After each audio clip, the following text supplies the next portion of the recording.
বুধবার সকালে ইকো পার্কে প্রাতঃভ্রমণে এসে 22শে জানুয়ারিতে তৃণমূলের সংহতি মিছিল সম্পর্কে সাংসদ দিলীপ ঘোষ তার প্রতিক্রিয়া ব্যক্ত করলেন সাংবাদিকদের কাছে।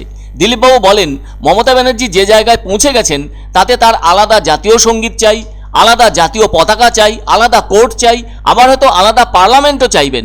যার চিন্তাভাবনার মধ্যে সংহতিই নেই তিনি যতই সংহতি যাত্রা করুন কিছুই হবে না। দিলীপ ঘোষ বলেন, সব রামের ইচ্ছেই হচ্ছে। যারা চিরদিন জাতীয় সংহতির বিরুদ্ধে কাজ করে এসেছে তারাই সংহতি মিছিল করছে। এর থেকে বড় বিড়ম্বনা আর কী বা হতে পারে? দেশে বা কেন্দ্রে যা অনুষ্ঠান হয় তার সব সময় উনি বিরোধিতা করে এসেছেন। এটাকে উনি রাজনীতি হিসাবে মনে করেন বলেই কটাক্ষের সঙ্গে বলেন বিজেপি সাংসদ দিলীপ ঘোষ। আবার রেল রাজ্য সংঘাত প্রসঙ্গে জানতে চাইলে দিলীপবাবু বলেন, রেলের 60টি প্রকল্প পশ্চিমবঙ্গে আটকে আছে। তার কারণ উনি জমি দিচ্ছেন না বলে।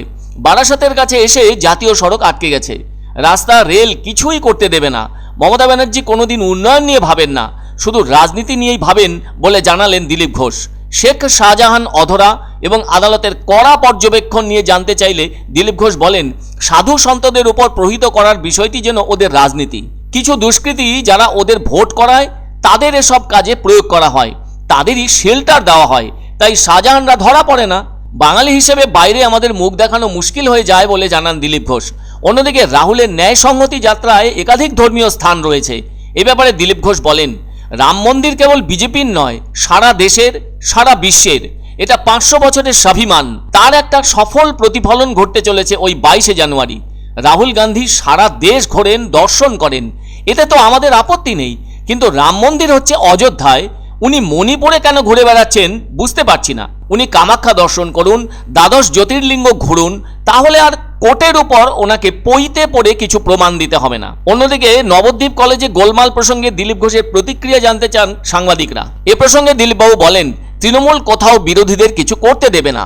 সেটা করতে গেলেই গোলমাল বাঁধিয়ে দেবে, হয় পুলিশ দিয়ে আটকাবে, নয়তো গায়ের জোরে বন্ধ করে দেবে। আর বিজেপির সংগঠনের উপর সর্বত্র ওই ধরনের খারাপ ঘটনা ঘটানো হচ্ছে। মুখে বলে বেড়াচ্ছে তারা গণতান্ত্রিক।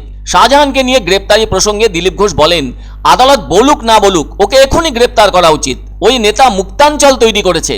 আর সমাজে এ ধরনের লোক থাকলে কোনোদিনই মানুষ নিশ্চিন্তে ঘোরাফেরা করতে পারবে না। এনগেজ উনি করলে হবে? রামের ইচ্ছাই সব হচ্ছে। যারা চিরদিনই দেশের একতার বিরুদ্ধে, সংহতির বিরুদ্ধে কাজ করে এসছেন তারাই সংহতি মিছিল করছেন। এর চেয়ে বিড়ম্বনা কী হবে? কেন্দ্রের সরকার বা দেশ জুড়ে যা অনুষ্ঠান হয় তার বিরোধিতা মমতা ব্যানার্জি চিরদিন করেছেন। এটাকে উনি রাজনীতি মনে করেন।